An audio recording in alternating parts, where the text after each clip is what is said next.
This conference will now be recorded.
ନା ଆମର ସମୟ ହେଇଯାଇଛି।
ଜୟଗୁରୁ।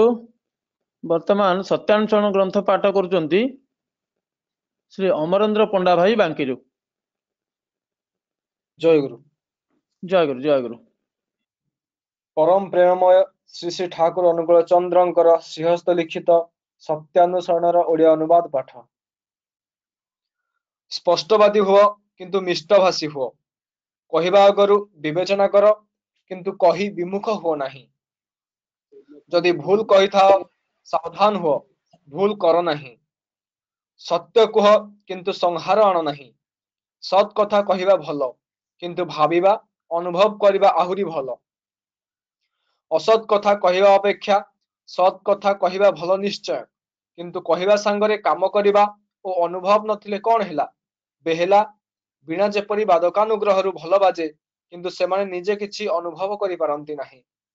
ଯେ ଅନୁଭୂତିର ଖୁବ୍ ଗଳ୍ପ କରେ ଅଥଚ ତାର ଲକ୍ଷଣ ପ୍ରକାଶ ପାଏ ନାହିଁ, ତାର ଗଳ୍ପ ଗୁଡ଼ିକ କଳ୍ପନା ମାତ୍ର ବା ଆଡମ୍ବର। ଯେତେ ଡୁବିବ ସେତେ ବେମାଲୁମ ହେବ। ଯେପରି ଡାଳିମ୍ବ ପାଚିଲେ ହିଁ ଫାଟିଯାଏ, ତୁମ ଅନ୍ତରରେ ସତ୍ ଭାବ ପାଚିଲେ ଆପେ ଫାଟିଯିବ। ତୁମ ମୁହଁରେ ତାହା ପ୍ରକାଶ କରିବାକୁ ହେବ ନାହିଁ। ଜୟଗୁରୁ। ଜୟଗୁରୁ। परम प्रेममय श्री श्री ठाकुर मोर, परम राधा जगज्जननी श्री श्री बड़मा, परम पूज्य पाद श्री श्री बड़दा, परम पूज्य पाद आचार्य देव श्री श्री दादा और इष्ट परिवार सभी रातोल चरण मोर प्रीतिपूर्ण प्रणाम। आज टीम इष्ट चेतना अनुगुल सहित युक्त थिबा समस्त ऋतिक देवता वृंद, इष्टतपा कर्मी वृंद, प्राणर गुरु भाई माने, करुणामयी माँ माने, सत्संग प्रेमी श्रुति वृंद समस्त को जनाए अंतर जयगुरु यथायोग्य प्रणाम। आज टीम इष्ट चेतना अनुगुल 43तम दिवस रे उपनीत होईची। इति अवसर रे आज भोग द्रव्य आदि निवेदन करचंती रांची रु कुबेर चंद्र महंत भाई, तांको सुपुत्र आयुष्मान कमल भाईंकर आज जन्म दिवस उपलक्षे भोग द्रव्य आदि निवेदन करचंती। इति अवसर रे कमल भाई प्रिय परमकर मनोलक्षी मनीषटे होई उठंतु एवं कुबेर भाईंको परिवार परिवेश परिजन प्रिय परमकर अजच्छल करुणार अधिकारी होई उठंतु। परम कारुणिक पदारबिंदरे प्रार्थना जनाए। এখন একটা ভজন পরিবেশন করবেন अगरतला থেকে শ্রীমতী শিল্পী দত্তা মা।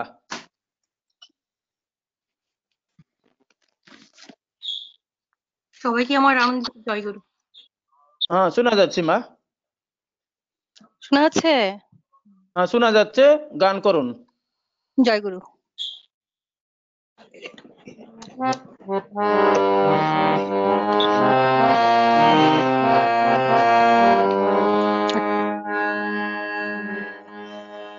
তোমার হয়নি তো সাথে যেন তবু তোমার থাকে, তোমার হয়নি তো সাথে যেন তবু তোমার থাকে।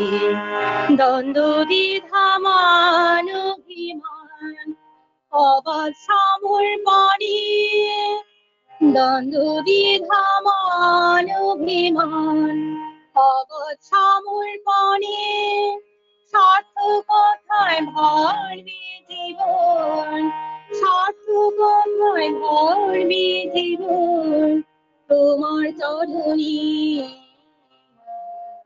তোমার সাথে যেন তবু তোমার থাকে, তোমার সাথে যেন তবু তোমার থাকে। মায়ার ফাঁদে কঠিন রাধা যেন না হয় পথের বাধা, মায়ার ফাঁদে যেন না হয় পথের বাধা। মন যেন ধায় আমার পায়ে, মন যেন ধায় আমার পায়ে, সদাই তোমার পান। তোমার হয়নি তো সাথে যেন প্রভু তোমার থাকে, তোমার হয়নি তো সাথে যেন প্রভু তোমার থাকে। দ্বন্দ্ব দ্বিধামান অভিমান অবছামুর বনে দ্বন্দ্ব দ্বিধা মান অভিমান, অবছামুর বনে স্বার্থ কোথায় ধর্মে জীবন, স্বার্থ কোথায় ধর্মে জীবন, তোমার চরণে তোমার হইনি তুষারে যেন প্রভু তোমার কাছে।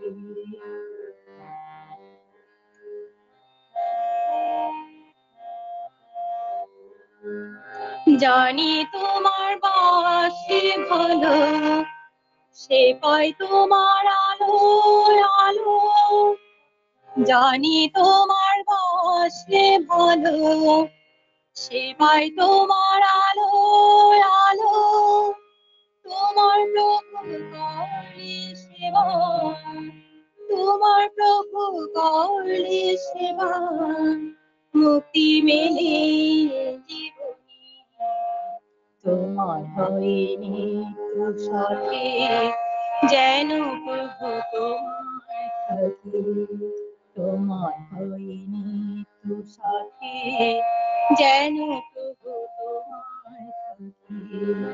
দ্বন্দ্ব দ্বিধা মান অভিমান, অবছামুর বনে দ্বন্দ্ব দ্বিধা মান অভিমান, অবছামুর বনে স্বার্থ কোথায় ধর্মে জীবন, স্বার্থ কোথায় ধর্মে জীবন, তোমার চরণে তোমার হয়নি তুষারে যেন প্রভু তোমার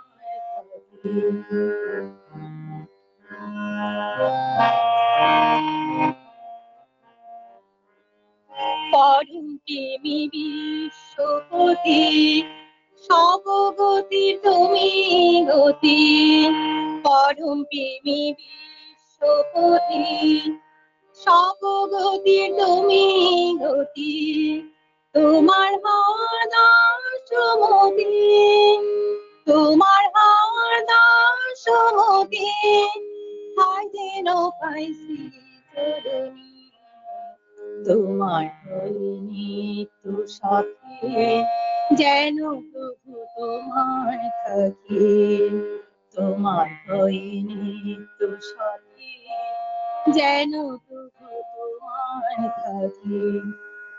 দ্বন্দ্ব দ্বিধা মান অভিমান, অবছামুর বনে দ্বন্দ্ব দ্বিধা মান অভিমান, অবছামুর বনে স্বার্থ কোথায় ধর্মে জীবন, স্বার্থ কোথায় ধর্মে জীবন, তোমার চরণে তোমার হয়নি তুষারে যেন প্রভু তোমার কাছে, তোমার হয়নি তুষারে যেন প্রভু তোমার কাছে, যেন প্রভু তোমার কাছে, যেন প্রভু তোমার কাছে। জয় গুরু। জয় গুরু মা, দারুণ গানটা পরিবেশন করলেন, আর আপনার সঙ্গীতটা সুমিষ্ট ছিল। আপনার মঙ্গলের জন্য আমি ঠাকুরের কাছে প্রার্থনা করি। জয় গুরু। জয় গুরু। বর্তমান কোরস পরিবেশন করছেন ভুবনেশ্বরু শ্রী কেশব চন্দ্র পୃଷ୍ଟି ভাই। ଜୟ ଗୁରୁ। ଜୟ ଗୁରୁ, ଜୟ ଗୁରୁ। ଆରମ୍ଭ କରନ୍ତୁ। ଆଜ୍ଞା।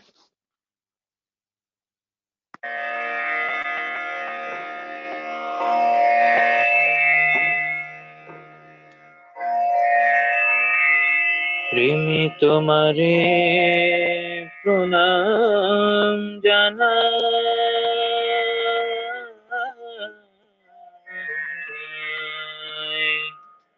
প্রেমী তোমারে প্রণাম জানাই,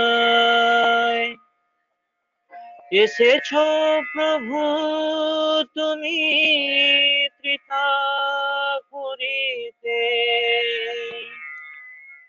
নাই নাই আর ভয় নাই গো, নাই নাই আর ভয়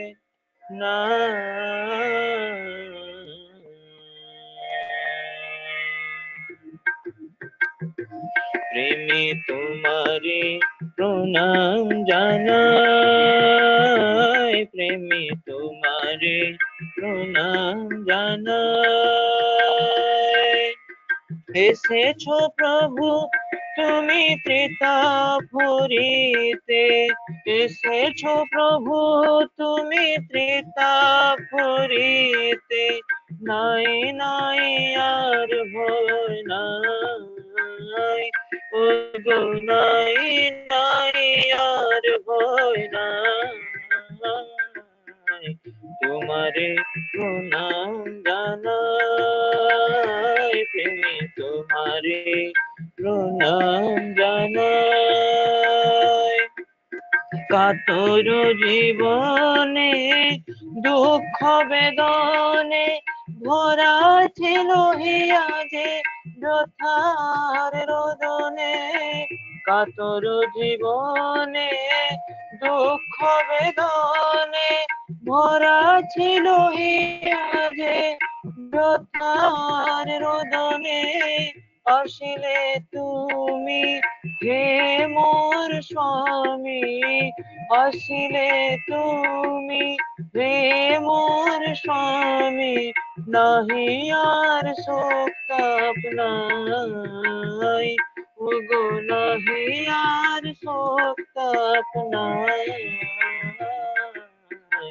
তোমারে প্রণাম জানাই, প্রেমী তোমারে প্রণাম জানাই। তোমারে লোভিয়া তোমারে স্মরিয়া প্রীতি তোপে ধায় তবু পথ বাহিয়া, তোমারে লোভিয়া তোমারে স্মরিয়া প্রীতি তোপে ধায় তবু পথ বাহিয়া, তবু হাত থামি আছে গো জানি, তবু হাত থামি আছে গো জানি, ধরিয়া রাখিতে সদাই, ও গো ধরিয়া রাখিতে সদাই, তোমারে প্রণাম জানাই, প্রেমী তোমারে প্রণাম জানাই। তোমারি সেবার অমৃত হবনে অমর অনুগীতি আজি ধ্বনিছে ভুবনে, তোমারি সেবার অমৃত হবনে অমর অনুগীতি আজি ধ্বনিছে ভুবনে, স্বস্তি মুখর প্রাণে তোমারি দয়ার দানে, স্বস্তি মুখর প্রাণে তোমারি দয়ার দানে, বর্ধন পথ মোরা পাই, ও গো বর্ধন পথ মোরা পাই, তোমারে প্রণাম জানাই, প্রেমী তোমারে প্রণাম জানাই। সুনিষ্ঠ নন্দনে তব বন্দনে অনুগতি আবেগে শ্রী চরণ রাঙ্গাই, সুনিষ্ঠ নন্দনে তব বন্দনে অনুগতি আবেগে শ্রী চরণ রাঙ্গাই, নাহি দ্বন্দ্ব নাহি দ্বেষ আনন্দ হরিল ক্লেশ, নাহি দ্বন্দ্ব নাহি দ্বেষ আনন্দ হরিল ক্লেশ, হরিল পুরাণ প্রভু প্রণাম জানাই, ওগো হরিল পুরাণ প্রভু প্রণাম জানাই, তোমারে প্রণাম জানাই প্রেমী তোমারে প্রণাম জানাই এসেছো প্রভু তুমি ত্রিতাপ করিতে এসেছো প্রভু তুমি ত্রিতাপ করিতে নাহি নাই আর ভয় নাই ওগো নাই নাই আর ভয় নাই তোমারে প্রণাম জানাই প্রেমী তোমারে প্রণাম জানাই ঠাকুর তোমারে প্রণাম জানাই দয়াল তোমারে প্রণাম জানাই।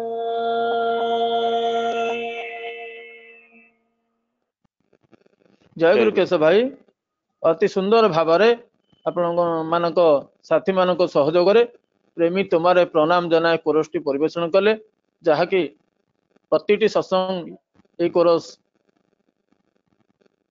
ବହୁତ ସମସ୍ତଙ୍କୁ ଜଣା ପରିଚିତ ଜଣାଶୁଣା କୋରସଟି ପରିବେଷଣ କଲେ ଅତି ସୁନ୍ଦର ଭାବରେ।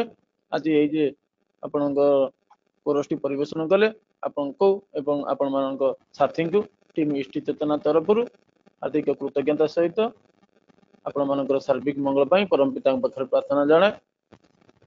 ବର୍ତ୍ତମାନ ପ୍ରାରମ୍ଭିକ ଆଲୋଚନା କ୍ରମରେ ସଂକ୍ଷେପରେ ଆଲୋଚନା ତୋଳି ରଖୁଛନ୍ତି ବନରପାଳ ଅନୁଗୁଳରୁ ଆମମାନଙ୍କର ଅତି ଆପଣାର ଶ୍ରୀ ନିରଞ୍ଜନ ପାତ୍ର ଭାଇ, ବରେଣ୍ୟ ଯାଜକ କର୍ମୀ। ନିରଞ୍ଜନ ଭାଇକି ନିବେଦନ କରେ ସଂକ୍ଷେପରେ ଆଲୋଚନା ତୋଳି ରଖିବେ। ଆଜ୍ଞା ଜୟ ଗୁରୁ। ଜୟ ଗୁରୁ ଜୟ ଗୁରୁ ଜୟ ଗୁରୁ। वंदे लोकतिलकं सात्वतवार्ता विभूषणं अमर कृत्युच्चारणं प्रवृद्धं लोकजीवनं प्रणय प्रमत्त जागदीपनं वंदे जीवन जीवनं सत्पुरुषं वंदे जीवन जीवनं सत्पुरुषं वंदे जीवन जीवनं सत्पुरुषं।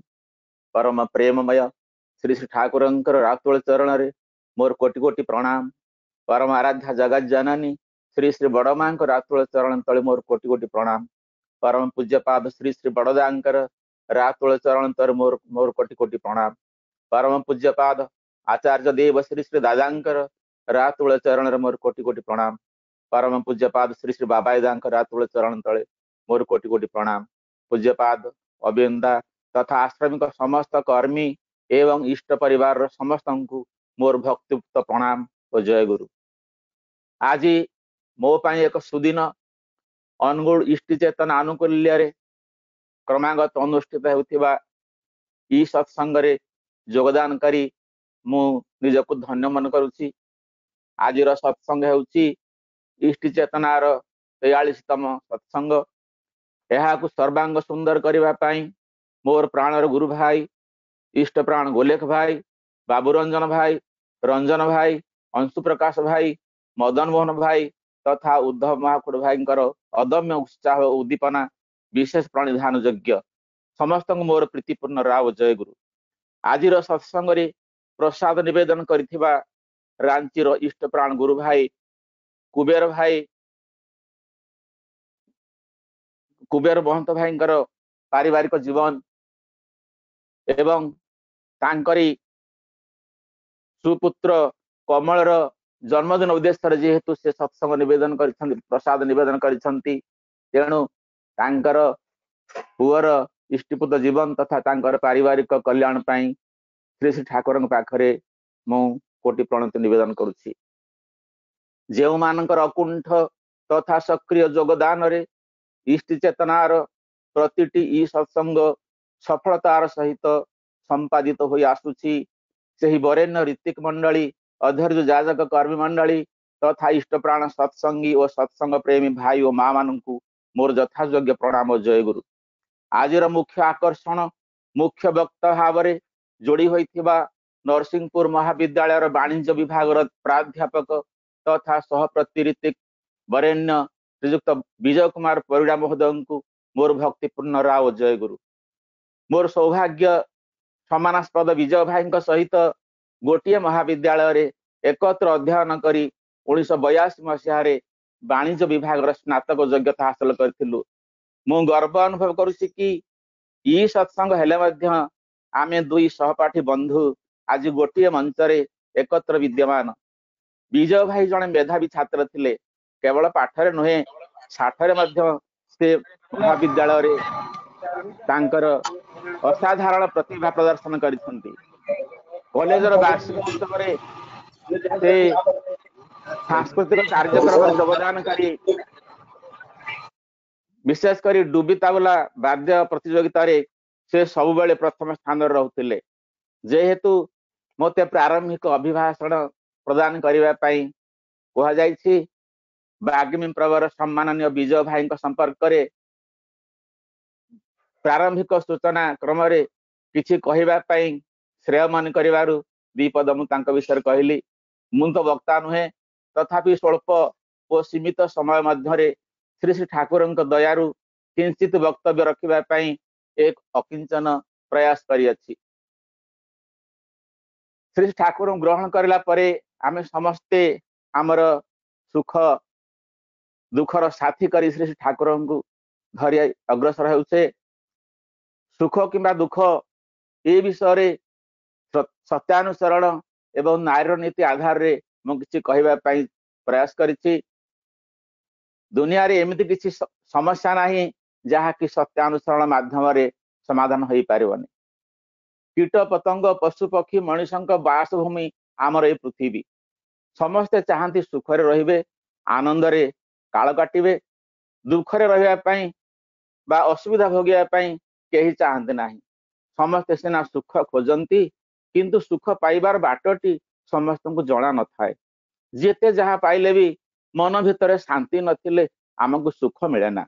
तेणु सुख पाइबा को हेले सर्वप्रथमे आम मनटी को शांत रखा पड़ो। मनम त्रायते इति मंत्र, पवित्र सत मंत्र माध्यम रे आमे समस्ते जुग पुरुषोत्तम सद्गुरु श्री ठाकुर सहित जोगयुक्त होइछे। गीता कहे, नास्ति बुद्धि रजुक्तस्य ना च युक्तस्य भावना न च भावयतः शांति अशांतस्य कुतः सुखम। पुरुषोत्तम सहित जोगयुक्त हेले सद्ज्ञान विद्या बुद्धि उदय होई थाए, अनुभूति दृढ़ हुए एवं अनुभूति द्वारा जहाँ जना जाए ताहा ही ज्ञान। ठाकुर सत्यानुसरण कहले, ज्ञान धंदा को ध्वंस करी मनुष्य को प्रकृत चक्षुदान करे। ज्ञान वस्तुर स्वरूप को निर्देश करे एवं पुनश्च सुख प्राप्ति विषय कहा जायछि, विद्या ददाति विनयं विनयात जाति पात्रत्वं पात्रत्वात् धनम आपनोति धनात् धर्मः ततः सुखम। श्री ठाकुर कहले, आत्मस्वार्थी कर्म जेते ताकू ही बोले दुख, इष्ट स्वार्थी कर्म जेते ताकू ही बोले सुख।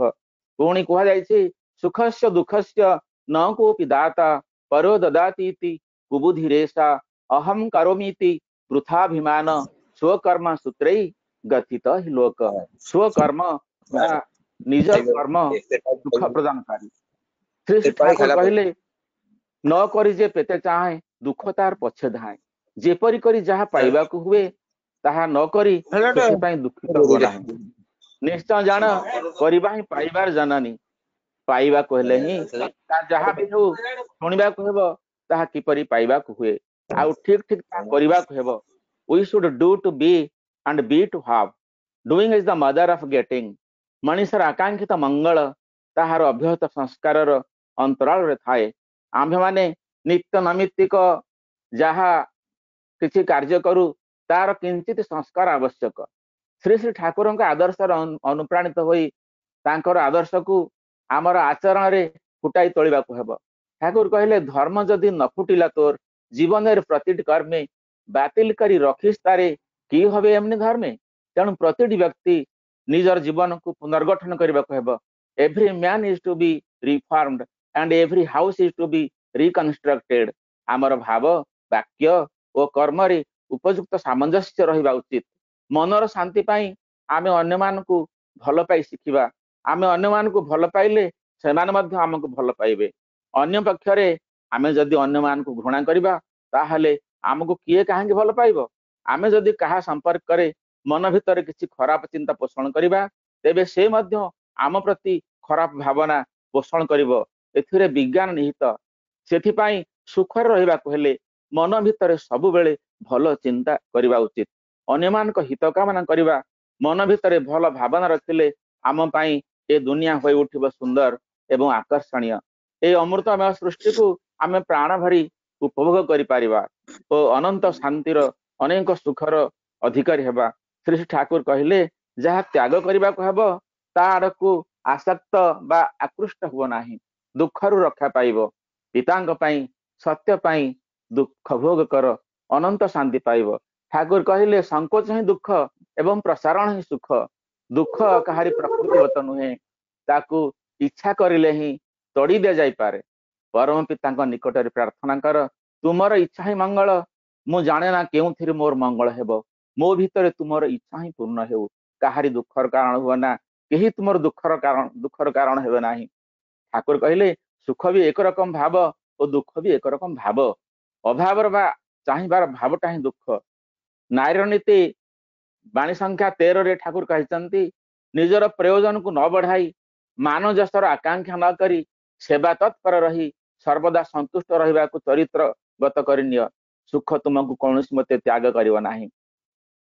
ତେଣୁ ଆମେ ଶ୍ରୀ ଠାକୁରଙ୍କୁ ଗ୍ରହଣ କରି ସର୍ବଦା ଇଷ୍ଟ ପ୍ରାଣ ହୋଇ ତାଙ୍କ ପଥରେ ଚାଲିଲେ ନିଶ୍ଚିତ ଭାବରେ ଆମେ ଆମର ଗନ୍ତବ୍ୟରେ ପହଞ୍ଚିବା। ଶ୍ରୀ ଠାକୁର କହିଲେ, ଉଦ୍ଦେଶ୍ୟରେ ଅନୁପ୍ରାଣିତ ହୁଅ ଆଉ ପ୍ରଶାନ୍ତ ଚିତ୍ତରେ ସମସ୍ତ ସହ୍ୟ କର, ତେବେ ଯାଇ ତୁମର ଉଦ୍ଦେଶ୍ୟ ସଫଳ ହେବ। ଏବଂ ସେଥିପାଇଁ ଠାକୁର ବେଳେ ବେଳେ ଦୁଃଖ ପ୍ରକାଶ କରନ୍ତି। ସବୁ ଜାଣି ମଧ୍ୟ ଯେତେବେଳେ ମଣିଷ ଅବାଟରେ ଯାଏ, ଯେତେ ଭଲ କଥା ଶୁଣିଲେ ସତ୍ସଙ୍ଗରେ ଯୋଗଦାନ କରି ଠାକୁରଙ୍କର ନୀତି ଆଦର୍ଶକୁ ମନେ ପକାଇ ବିଭିନ୍ନ ଭାବରେ ମଣିଷ ଜାଣିପାରେ ଭଲ ବାଟ, କିନ୍ତୁ ବେଳେ ବେଳେ ଅବାଟରେ ଯାଏ। ସେତେବେଳେ ଅବାଟରେ ଯାଇ ଯେତେବେଳେ ଦୁଃଖ କଷ୍ଟ ଭୋଗ କରେ, ସେତେବେଳେ ଠାକୁରଙ୍କର ମନ ଦୁଃଖ ହୁଏ, ଠାକୁରଙ୍କର ଆଖିରୁ ଲୁହ ବାହାରେ। ଏବଂ ଯେତେବେଳେ କାର୍ଯ୍ୟ ଜାଣି ଠିକ ଭୁଲ ଜାଣି ମଧ୍ୟ ଭୁଲର ଆଶ୍ରୟ ନିଏ, ସେତେବେଳେ ଠାକୁରଙ୍କର ମନ ଦୁଃଖ ହୁଏ ଏବଂ ଠାକୁରଙ୍କର ଆଖିରୁ ଲୁହ ବାହାରେ। ଆଉ ବେଳେ ବେଳେ ହୁଏ, ଠାକୁରଙ୍କର କୁହାଅଛି ଯେ ଇଷ୍ଟାର୍ଘ୍ୟ ଇଷ୍ଟଙ୍କ ପାଖକୁ ପ୍ରେରଣ କରିବାକୁ ହୁଏ। ଯେତେବେଳେ ଇଷ୍ଟଙ୍କ ଅର୍ଘ୍ୟ ଠିକ ସମୟରେ ଶ୍ରୀ ଠାକୁରଙ୍କୁ ବା ଇଷ୍ଟଙ୍କୁ ପ୍ରେରଣ କରା ନଯାଏ, ସେତେବେଳେ ଶ୍ରୀ ଠାକୁରଙ୍କର ମନ ଦୁଃଖ ହୁଏ, ଠାକୁରଙ୍କର ଆଖିରୁ ଲୁହ ବାହାରେ। ଏବଂ ଆଉ ଗୋଟେ କଥା, ଆମେ ବେଳେ ବେଳେ ଗୋ ବିଟୁଇନ୍ କରୁ, ଆପୋଷ ରଫା ଆପୋଷ ସମାଧାନ କରୁ, ଯାହା କରିଲେ ଚଳିଯାଏ ସେଭଳି ଭାବରେ ଚଳୁ। କଥାରେ ଆମେ କଥା ରକ୍ଷା କରିପାରୁନାହିଁ, ନିଜର ସଂକଳ୍ପ ରକ୍ଷା କରିବା ପାଇଁ ଆମେ ଚେଷ୍ଟା କରୁ, କିନ୍ତୁ ଆମେ ପାରନ୍ତି ନାହିଁ। ଯେତେବେଳେ ଆମେ କଥା କହି କଥା ନ ରଖୁ, ସେତେବେଳେ ଠାକୁରଙ୍କର ମନ ଦୁଃଖ ହୁଏ, ଠାକୁରଙ୍କର ଆଖିରୁ ଲୁହ ବାହାରେ। ଆଉ ଗୋଟିଏ ହେଲା, ଆମେ ଯେତେବେଳେ ଯାହା ପାଖରୁ କିଛି ଉପକାର ପାଉ, ଆମେ ଆମର କୃତଜ୍ଞତା ପ୍ରକାଶ କରୁ, କିନ୍ତୁ ଆମେ ଅଧିକାଂଶ ସମୟରେ କୃତଜ୍ଞ ନ ହଉ, ସେତେବେଳେ ଶ୍ରୀ ଠାକୁର ମଧ୍ୟ ଦୁଃଖ ପ୍ରକାଶ କରନ୍ତି, ତାଙ୍କର ଆଖିରୁ ଲୁହ ବାହାରେ। ଏହିପରି ଭାବରେ ମୁଁ କେବଳ ଆଜି ସୁଖ ଆଉ ଦୁଃଖର ପରିଭାଷା, ସତ୍ୟାନୁସରଣ, ନାରୀନୀତି ଆଉ ଠାକୁରଙ୍କର ଆଦର୍ଶକୁ ନେଇ କିଛିଟା କହିଲି। ଆଉ ସର୍ବଶେଷରେ ଆଜିର ଆହ୍ୱାନ, 3.5 କୋଟି ଦୀକ୍ଷା ବିଷୟରେ ଶ୍ରୀ ଶ୍ରୀ ଦାଦାଙ୍କର ଯୋଉ ଇଚ୍ଛା, ଆମେ ଶ୍ରୀ ଠାକୁରଙ୍କର ଆଶିଷ ଭିକ୍ଷା କରିବା, ଯେଭଳି ତାହା ପରିପୂରଣ ହେଉ। ଯେପରି ଏଇ ପାଣ୍ଡାମିକ ସିଚୁଏସନ ଯେତେବେଳେ ପରିବର୍ତ୍ତନ ହେଇଯିବ, ସେତେବେଳେ ରୀତିକ ଦାଦା ମାନେ ଆମର ସହଯୋଗ ନିଶ୍ଚିତ ଭାବରେ ଲୋଡ଼ିବେ। ଏବଂ ତା ପୂର୍ବରୁ ମଧ୍ୟ ଦାଦା ମାନେ ବିଭିନ୍ନ ଭାବରେ ଦୀକ୍ଷା କାର୍ଯ୍ୟକ୍ରମ ଆରମ୍ଭ କରିସାରିଲେଣି। ଆଶା କରେ, ଶ୍ରୀ ଶ୍ରୀ ଠାକୁରଙ୍କୁ ପ୍ରାର୍ଥନା କରେ, ଏଇ ଉଦ୍ୟମ ନିଶ୍ଚିତ ଭାବରେ ସଫଳ ହେଉ। ସର୍ବଶେଷରେ ମୁଁ ଏତିକି କହିବି ଯେ ଆମର ସଙ୍ଗ ଯଦି ହୁଏ, ସତ୍ ଯଦି ହୁଏ ସଙ୍ଗ ତୁମର, ଭାବ ଯଦି ହୁଏ ମହାନ ଉଚ୍ଚ, ବିଶ୍ୱ ଦୁଆରେ ସାଧନା ତୁମର ହେବନି ବ୍ୟର୍ଥ, ହେବନି ତୁଚ୍ଛ। ସର୍ବଶେଷରେ ପୁଣି କୁବେର ଭାଇଙ୍କର ଏବଂ ତାଙ୍କର ପୁଅ କମଳ କୁମାରଙ୍କର ଦୀର୍ଘ ସୁସ୍ଥ ନିରାମୟ ପାରିବାରିକ ଜୀବନ ପ୍ରାର୍ଥନା କରି ମୋର ବକ୍ତବ୍ୟ ଶେଷ କରୁଛି। ଜୟ ଗୁରୁ। ଜୟ ଗୁରୁ ନିରଞ୍ଜନ ଭାଇ, ସମୟ ସୀମା ଭିତରେ ଅତି ସୁନ୍ଦର ଭାବରେ ହୃଦୟସ୍ପର୍ଶୀ କଥା ଗୁଡ଼ିକ ଆମମାନଙ୍କ ପାଖରେ ତୋଳି ରଖୁଥିଲେ। ବିଶେଷ କରି ଆଜି ଯେ प्रधानाचार्य देव परम पूज्यपाद श्री श्री दादांकर आह्वान जो इच्छा ताहा मध्यम तोड़ी रखिले ता प्रति आम प्रतिपत्ति जमती ଯତ୍ନଶୀଳ ହେବା ଏବଂ ତାଙ୍କ ଇଚ୍ଛାକୁ ପରିପୂରଣ କଲେ ଆମେ ଯେ ପରମ ମଙ୍ଗଳର ଅଧିକାରୀ ହେବା ଏଇଟା ଆମ ପ୍ରତି ପ୍ରତ୍ୟେକଙ୍କର ଧ୍ୟେୟ ହେଉ। ଆଜି ଆମମାନଙ୍କ ସହିତ ଯୁକ୍ତ ଅଛନ୍ତି ସତ୍ସଙ୍ଗ ବିହାର ନରସିଂହପୁରର ଇନଚାର୍ଜ ସତ୍ସଙ୍ଗର ଜଣେ ପ୍ରବୀଣ କର୍ମୀ ସୁବକ୍ତା ସୁସଂଗଠକ ତାଙ୍କ ପାଖରେ ଆଜି ଟିମ୍ ଇଷ୍ଟି ଚେତନା ଅନୁକୂଳ ସମସ୍ତ ସଦସ୍ୟବୃନ୍ଦ ଚିର ଋଣୀ ଏଇଥିପାଇଁ କହି ରଖେ ଯାହାଙ୍କର ବଳିଷ୍ଠ ଉଦ୍ୟମରେ नरसिंहपुर सत्संग विहार आनुकूल्य ऑनलाइन सत्संग आज पर्यंत 185 दिन उपनीत होती किंतु सेठी दादांकर संगठन आज सत्संग चलुवा बेले आम मानकर प्रति भल पाइबा व्यक्त करी बहुमूल्य समय देइछंती से जन ऑलराउंडर सत्संग जगतर तांको आमे आज पाइछे। वर्तमान पई प्रोफेसर विजय कुमार परिड़ा दादा सहप्रतिनिधि सत्संग विजय दांको अनुरोध करबी 7:35 पर्यंत जाजन तोड़ी रखिए। जय गुरु दादा। परम दयाल श्री श्री ठाकुर जगत जननी श्री श्री बड़मा परम पूज्यपाद श्री श्री बड़दा आचार्य देव परम पूज्यपाद श्री श्री दादा पूजन बाबाईदा तथा गुरु परिवार प्रति प्रत्येक चरण प्रांत मोर प्रणाम एवं दंडवत। टीम इष्टि चेतना अनुकूल्य अनुष्ठित होतिबा ए प्रातकालीन सत्संग रे मो प्रत्येक कर्मी गुरु भाई माँ माने समस्त मोर आनंदित जय गुरु जनाऊँची। विशेषकर आज जे सत्संग रे भोग प्रदान करिसेंदी से भाईंकर परिवार सार्विक कल्याण उद्देश्य रे परम विभुଙ୍କ चरण प्रांत रे कोटि कोटि प्रार्थना करे। प्रसंगटी तो आपण माने कहिदेले से कड़े सत्संग चली पाखापाखि 500 परिवार युक्त होकर अच्छा आपण मानकर स्नेह श्रद्धा प्रीति सदिच्छार भितर मु किछि समय पई सामयिक भाव में बाहरी आसी आपण मानक संग सुख करिवार मानसरे विशेष करी प्रिय परम परम पुरुष श्री श्री ठाकुर दिव्य सत्संग नाम संकीर्तन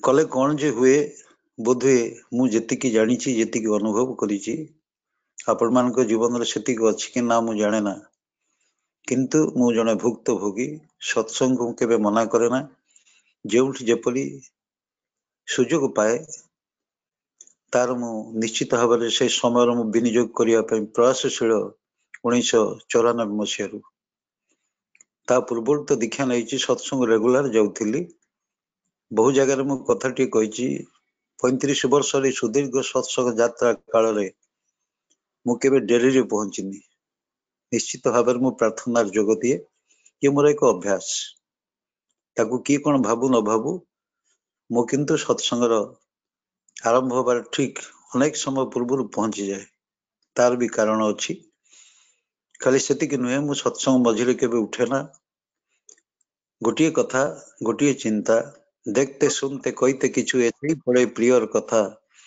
चक्षु सजाग मनटी सजाग सजाग प्राणीर तोटी तथा जेतबे प्रिय परमकर कथा पड़ुची चक्षु मन ए समस्त किछि देई करी जेतबे मनुष्य सुनिबार प्रयास करे से आनंद पाए। निरंजन पात्र भाई मोर सहपाठी आम कॉलेज जीवन अनेक स्मृति की सी आज उजागर करिसेंती 82 मसीह पाठ पढ़ला बेले विभिन्न एक्टिविटीज रे मो युक्त थाए कॉलेज रे म्यूजिक कंपटीशन करिबा हमर ऑल ओडिशा संगीत कंपटीशन रे भाग नबा ए सबुर भीतर देई शिशु ठाकुर को जेते टिके बुझीतिली से पिलाटी दिनरु ताकू नहीं करी आज ये बयस मुझे उपनीत होती तत्कालीन समय मनीष मैंने जिते बड़े दीक्षा नहीं 1977 पाठ पढ़ुता 10वीं श्रेणी पाठ पढ़ुता अवस्था अनेक लोक मत थटा करते मजा करते पिला लोक तू कौन पाइबू से दीक्षारू इत्यादि इत्यादि कथा कहते किसी बुझे पार नी से कौन बा से बुझेबी सेपरी ज्ञान नथिला सेपरी भाव नथिला सेपरी बोध नथिला। आज बयसर अपराह्न मैंने पहुंची जाइछु यही समय पुराणा दिन अनेक स्मृति आज जागरित हो उठुची से भाई मैंने जिते बड़े जो मैंने मत सेतेबेले थट्टा करुले मजा करुले आज से मुझे जेतेबेले देखे तांको रूप लावण्य सेमानकर पारिवारिक जीवन जे व्यर्थता सर्वोपरि सेमानकर सांसारिक जीवन को अवलोकन कला बेले मु दृढ़तार सहित से डाकी करी आस आज मु कहबी मु कहीं दीक्षा नहीं थी दीक्षा नहीं नियम मत चलिले तेबे हेबे उन्नत यही कथाटी सेतिकी बेलू मध्य मन भितर ढुकी जाइथला एवं ताकू पाथेय करी निरंतर चलिबार जे प्रयास मु जारी रखिथिली परम पितार दयारु चेष्टा करिछि तांकर योग्य हे उठिबा पई शिशु ठाकुर गोटे जगह दिने आलोचना छଳରେ कहउछंती जहाँ को हमें भल पाऊ तांको परी चरित्र जदि न आसे तबे बुझिबा को हेबो तांको प्रति हमें आसक्त हेनु कथाटा सांघातिक कथा हम दीक्षा नहीं अनेक समय व्यक्ति जीवन प्रतिष्ठा पाई अनेक कर्म आम मैंने कर बसु अन्य को छोट कर निजे बड़ हबार जो प्रवणता अनेक समय आम मान एपरी एक स्तर को नहीं जाए शिशु ठाकुर जो मौलिक दर्शन से प्रति आम मैंने ध्यान दे पारना दिन पर दिन यहीपरि तो अतिक्रांत होगी चली जहाँ संत कबीर गोटे डोहारे कहते जब हम पैदा हुए जग हसे हम रोए ऐसा करनी करे चलो हम हसे जग रोए जीवन एपरी किसी कर्म करी चलतु जेपरिक दुनिया कांदिबा आमे किंतु भलरे जीवा भलरे फेरिबा जो चिंता चेतना नहीं करी आमे तो चिंता चेतना किसी नथिला विधि निर्देश रे आमे माने ओल्हेई आसीचे किछि भल काम करी करी जीवा मु पृथ्वी अनेक देश को जाइछि से लोक मानकर आखि देखिछि आनंदर से जो पुलक आनंदर से जो झलक ईश्वर को ग्रहण करी शिशु ठाकुर को जीवन रे ग्रहण करी सेमाने जो आनंद पाउछन्ति सेमाने जेपरि भाव अभिनंदित हो उठी सेमान को देखला बेले मनरे आशा जागे संचार हुए जे से दिन आउ डेरी नाई जो दिन प्रत्येक अंतर राज्य से ऐसी चेतनार मूर्छनार भितर ईश्वर को ग्रहण करी समस्त में भले रहिबा ये जो चिंता चेतना नहीं करी परम पुरुष से दिन ओल्हेई आसीथिले आज की 133 वर्ष तले तत्कालीन समय कौन मनीष से दिन हुए आकलन कर नथिबे जे छोटिया पिलाटीर दिव्य कथावस्तु दिन समग्र विश्व को परिपूर्त करिवो आज सार्थक होइछि आमे माने बहु भाव कृपाधन्य सामयिक समय पे आमे तांको सहित युक्त होइछि मु एइथिपे कहली सामयिक समय एटा मानकर स्टैग्नेशन पीरियड किछि वर्ष पे आमे दुनिया को आसीछि काम सरी जीव पुणी फेरी जीवा तबे बड़ जिनिस होला शिशु ठाकुर कहले मृत्यु काल जे भाव धरे छेड़े शरीर जाए जीवन जन्मे आवार तेमनि स्थाने भावे पथ पाई जखन ये जीवन व्यापी साधना किए भल दिगंत नहीं करी जाउची किए खराब दिगंत नहीं करी जाउची किए आत्म प्रतिष्ठा पे लागिची किए निजको प्रतिष्ठा करिया पई होत सत्संग उपयोग करूची ए परिप्रेक्षी शिशु ठाकुर से अमूल्य निर्घोष बाणी मन पड़ी जाए तुई जा करिस धरिस जा तुई पास रे तुई तेमनि फल यही तो विचार भगवान रे आकाश उठे सागर जल आज तुम जहाँ करुच भावना तुम खसिकी चलीज मुझे कहार निंदा करुची देखिए निजर जे केते असुविधा हो जाउची से निजे कल्पना करि परिबो नै मु जदी मोर प्रभु को त्याग करी मोर प्रतिष्ठा करिवार मानस रे मु प्रयासशील हो उठिबी मु निश्चित भाव में कहबी से लोक किंतु प्रतिष्ठित हब नाही बर अप्रतिष्ठा सेमानक जीवन को एकदम चरम गहर को नहीं जबार संभावना अनेक बेसी कारण शिशु ठाकुर कहउचंदी विधि उच्च जी सी ही विधाता तेणु विधि शतशास्त्र विधाता ठारे विधि की तुम जेते ही अवज्ञा करी चलिबो योग्यता अवसर्ण होई उठिबो सेते ही आउ सेई फांक दे विधातांकर क्रूर अभिशाप ओल्हेई आसीबो क्रमशः एपरिकी स्वयं पुरुषोत्तम मध्य विधिरु बाहर को जीवा पई प्रयास भी करि नांती से विधि की सम्मान दियंती आ विधि होची द लॉज ऑफ लाइफ शिशु ठाकुर कहले विधि माने ताहा किंतु विहिते जा धारण करे जार फले अस्थि वृद्धि शिष्ट सबल करे धरे मनीषर अस्थि वृद्धि शिष्ट हो उठे सबल हो उठे जदि से विधि की सम्मान दे करी चले हमें प्रत्येक मनुष्य विधि द्वारा आबद्ध कहीं तार बाहर को सामान्यतम पाद मध्य दे परिबे नाही कारण स्वयं पुरुषोत्तम निजे विधान को नहीं करी आसंती महाभारत रणांगन से दिन अर्जुन भगवान श्रीकृष्णकर से विश्वरूप दर्शन कला परे ତା ଆଖି ଆଖି ଲୁହ ହେଇଯାଉଛି। ଗୋଟିଏ କଥା କହୁଛି, ତମୈବ ବିଶ୍ୱସ୍ୟ ପରମ ନିଧାନମ୍, ତୁମାଦି ଦେବ ପୁରୁଷ ପୁରାଣ, ତମୈବ ବିଶ୍ୱସ୍ୟ ପରମ ନିଧାନମ୍। ହେ ପ୍ରଭୁ, ମୁଁ ତମର କି ଗୁଣ ବର୍ଣ୍ଣନା କରିବି? ତମେ ହଉଛ ବିଶ୍ୱର ପରମ ବିଧାତା। କାରଣ ସିଏ ନ ଆସିଲେ ବିଧାନ କେହି ଦେଇପାରିବେ ନାହିଁ। ଠାକୁରଙ୍କୁ ପଚରାଗଲା, କହିଲେ ଠାକୁର ଆପଣ ଏଥର କାହିଁକି ଆସିଛନ୍ତି? ଠାକୁର କହିଲେ, ମଣିଷ ପାଇଁ ଯାହା କରଣୀୟ ମୁଁ ତାକୁ ଦେଖେଇ ଦେବା ପାଇଁ ଆସିଛି। ଆମେ ଅନେକ ସମୟରେ ଅଲୌକିକତାର ବଶବର୍ତ୍ତୀ ହୋଇ ଆମେ ଭାବୁ ଏଇଟା ବୋଧେ ହବ ନାହିଁ ଆମ ଦ୍ୱାରା, କିନ୍ତୁ ଶ୍ରୀ ଠାକୁର ତାକୁ ଦେଖେଇ ଦେଇକରି ଗଲେ ଯେ ମଣିଷ କଣ କରିପାରେ କଣ ନ କରିପାରେ, ତାକୁ ଦେଖେଇ ଦେଇଛନ୍ତି ତାଙ୍କର ବାସ୍ତବ ଜୀବନ ଚର୍ଯ୍ୟାର ଭିତରେ। ଠାକୁର ସେଦିନ କହୁଛନ୍ତି, ଏଥର ମୋ ଜନ୍ମଟା ମୋ ପାଇଁ ଉଦ୍ଦିଷ୍ଟ ନୁହଁ, ଏଥର ମୋ ଜନ୍ମଟା ମୋ ପାଇଁ ନୁହେଁ। ପରମ ପିତା ମତେ ସବୁ ବୁଝେଇ କରି ଛାଡିଛନ୍ତି। କଣ କଲେ ମଣିଷର ଦୁଃଖ ଯିବ, ଅଶାନ୍ତି ଯିବ, ଅବସାଦ ଯିବ, ସବୁ ମତେ ସିଏ ବୁଝେଇ ଦେଇଛନ୍ତି। କିନ୍ତୁ ମଣିଷ ଯଦି ମୋ ନିକଟକୁ ନ ଆସିବ, ମୁଁ ନିରୁପାୟ। ମଣିଷକୁ ଆଜି ତାଙ୍କ ନିକଟକୁ ନେଇ ଆସିବାର ଅଛି। ମଣିଷକୁ ଆଜି ତାଙ୍କ ଚରଣ ପ୍ରାନ୍ତକୁ ନେଇ ଆସିକରି ଏକ ମହାର୍ଘ୍ୟ ଜୀବନରେ ପରିଣତ କରିବା ତ ଦାୟିତ୍ୱ ଯେ ଆମେ ମାନେ ବହନ କରିଛନ୍ତି, ତାକୁ ବାସ୍ତବାୟିତ କରିବାର ସମୟ। ମୁଁ ଏଇ ପରିପ୍ରେକ୍ଷୀରେ କହୁଥିଲା ଆମର ନିରଞ୍ଜନ ପାତ୍ର ଭାଇ, ମୋର ପୂର୍ବରୁ ସହପାଠୀ, ମୋର ପୁରୁଣା ଦିନର ଅନେକ ସ୍ମୃତି ତ ଆଜି ଉଜ୍ଜୀବିତ ହେଇଯାଉଛି। ତାଙ୍କରି କଥାର ଖିଅ ଧରି ମୁଁ କେତୋଟି ପ୍ରସଙ୍ଗରେ ଏତେ କଥା ଆରମ୍ଭ କରିଦେଇଛନ୍ତି ଯେ ମୋ ମୁଣ୍ଡରେ ଧରୁନଥିଲା ମୁଁ କୋଉ କଥା ଟିକେ ଆଲୋଚନା କରିବି। କହୁଥିଲେ ସୁଖ ଶାନ୍ତି ଆନନ୍ଦ କହୁଥିଲେ ଅଭ୍ୟସ୍ତ ସଂସ୍କାରର କଥା କହୁଥିଲେ, ମୁଁ ଶୁଣୁଥିଲି ସାମୟିକ ଭାବରେ। ତେବେ ଏଇଠି ପ୍ରଶ୍ନ ଉଠୁଛି, ଠାକୁର କହିଲେ ସୁଖ ଚାହ ତୁମେ, ଭୋଗ ଚାହ ତୁମେ, ସୁଷ୍ଠୁ କିଛି କରିବ ନାହିଁ, ଏ ଚାହିଦା ଯେ ବାତୁଲ ଚାହୁଆ, ଦୁର୍ଭୋଗ ଛଡା ଜୁଟିବ ନାହିଁ। ଆମେ ସମସ୍ତେ ସୁଖ ଚାହୁଛେ, ଶାନ୍ତି ଚାହୁଛେ, ଆନନ୍ଦ ଚାହୁଛେ, କିନ୍ତୁ ଯଦି କିଏ ଆମକୁ କିଛି ସୁଖ ଶାନ୍ତି ଆନନ୍ଦ ପାଇବା ରାସ୍ତା ପ୍ରସଙ୍ଗରେ କିଛି ବତେଇ ଦିଏ, ମଣିଷ ସେତେବେଳେ କିନ୍ତୁ କରିବା ପାଇଁ ପ୍ରସ୍ତୁତ ହୁଏ ନା। ଏଇ ହଉଛି ବଡ ସମସ୍ୟା। ଠାକୁର ଅନୁକୂଳ ଚନ୍ଦ୍ରଙ୍କୁ କଲର 123 କିଏ ଡିଷ୍ଟର୍ବ କରୁଛନ୍ତି। ଆପଣ ଯୋଉମାନେ ଅର୍ଗାନାଇଜର, 7 ଜଣ ଅର୍ଗାନାଇଜର ଅଛନ୍ତି, ଜଣକ ପାଇଁ ସଫିସିଏଣ୍ଟ। ଖାଲି ଦେଖନ୍ତୁ କିଏ ଅନମ୍ୟୁଟ କରୁଛନ୍ତି, ତାଙ୍କୁ କୁହନ୍ତୁ ଠାକୁର ତାଙ୍କୁ ସଦ୍ବୁଦ୍ଧି ଦିଅନ୍ତୁ, ନିଜ ନାଁରେ ହିଁ ପସନ୍ତୁ, ନହେଲେ କଣ୍ଟ୍ରୋଲ କରିବା ଭାରି ଅସୁବିଧା। କାହିଁକି ଆମେ ଏଇଭଳି ଚିନ୍ତା ନେଇକରି ଆସୁ, ଆମେ ବୁଝି ବି ପାରୁନା। ଆମେ ସତ୍ସଙ୍ଗରେ ଯେତେବେଳେ ଦୀକ୍ଷା ନେଲେ ଆମେ ବି ଦସ୍ତଖତ କରି ନାଁ ଏଣ୍ଟ୍ରି କରିକି ଆସିଛେ। ଆଉ ଗୋଟେ ସତ୍ସଙ୍ଗରେ ବସୁଛି, ଆମେ ନାଁ ଏଣ୍ଟ୍ରି କରିକି ଯିବାର ଅସୁବିଧା କେଉଁଠି ରହିଲା? ଠାକୁର ତାଙ୍କୁ ସଦ୍ବୁଦ୍ଧି ଦିଅନ୍ତୁ, ଅନ୍ତତଃ ବର୍ତ୍ତମାନ ନିଜ ନାଁ ଟିକେ ଏଣ୍ଟ୍ରି କରି ପସନ୍ତୁ। ଯୋଉମାନେ ଅର୍ଗାନାଇଜର ତାଙ୍କୁ କଣ୍ଟ୍ରୋଲ କରିବାକୁ ସହଜ ହବ। ମୁଁ ଜଣେ ଲୋକ 250 ଲୋକକୁ କଣ୍ଟ୍ରୋଲ କରୁ। ଆପଣ ମାନେ ବି ପ୍ରୟାସ କଲେ, ଯୋଉମାନେ ଅର୍ଗାନାଇଜର ଅଛନ୍ତି ବିଭିନ୍ନ ସେକ୍ସନରେ ରହନ୍ତୁ, ସେଇ ସେକ୍ସନରେ ଯିଏ ଅନମ୍ୟୁଟ କରୁଛି ଦୟା କରିକି ମ୍ୟୁଟ କରିଦେବେ।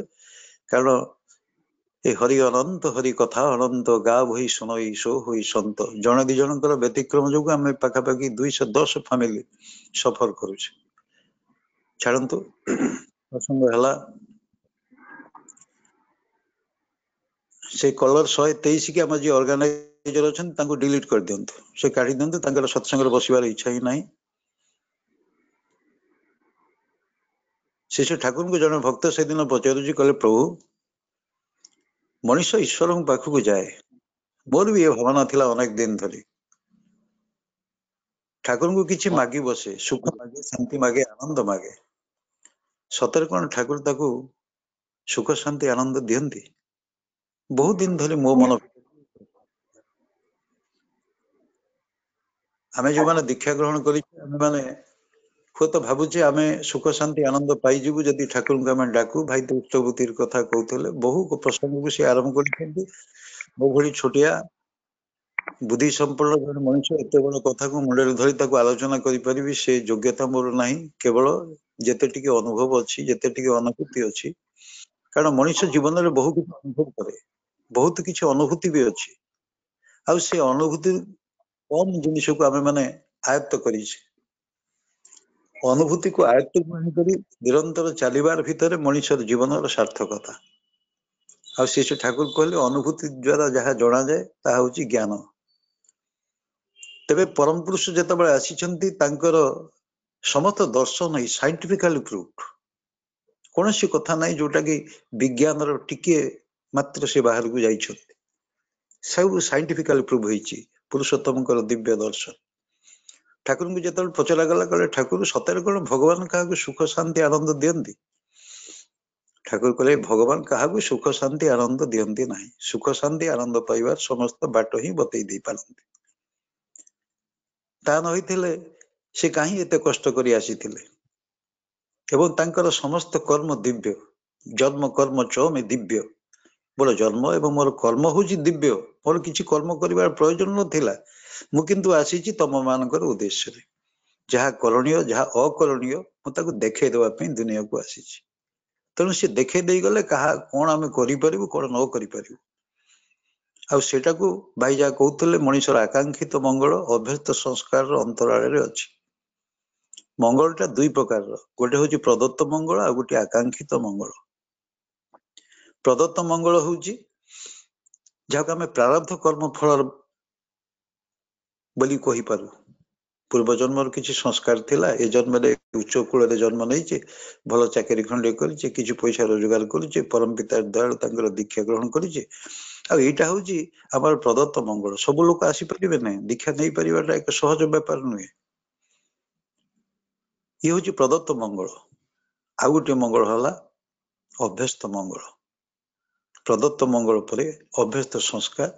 ଏ ଅଭ୍ୟସ୍ତ ସଂସ୍କାର ହଉଛି ଆମେ ଯୋଉ ନିରନ୍ତର ବର୍ତ୍ତମାନ ପ୍ରୟାସଶୀଳ ଲୋକ। ମତେ ଜଣେ ଛାତ୍ର ପଚାରିଲା, କହିଲା ସାର୍ ଆପଣଙ୍କର ଦୀକ୍ଷା ନେଇକି କଣ ଲାଭ ହେଇଛି? ତାକୁ ଆଗ ଗାଳି କଲି। ମୁଁ କହିଲି ତୋର ଏଇ balance sheet profit and loss କରି କରି ତୋର ମୁଣ୍ଡରେ ଏତେ ପଶି ଯାଇଛି ପ୍ରଫିଟେବଲ ଲସ୍ ର କଥା, ତୁ ସବୁବେଳେ ପଚାରୁଛୁ ମତେ କଣ ପ୍ରଫିଟ ହେଇଛି। ମୁଁ ତାକୁ କହିଥିଲି ବାବା ମୁଁ ବହୁତ ଲସ୍ କରିଛି ରେ ସତ୍ସଙ୍ଗ ଆସିକି। ସେ ଟିକେ ଉତ୍ସାହିତ ହେଇକି ପଚାରିଲା ସାର୍ କଣ ଲସ୍ କଲେ?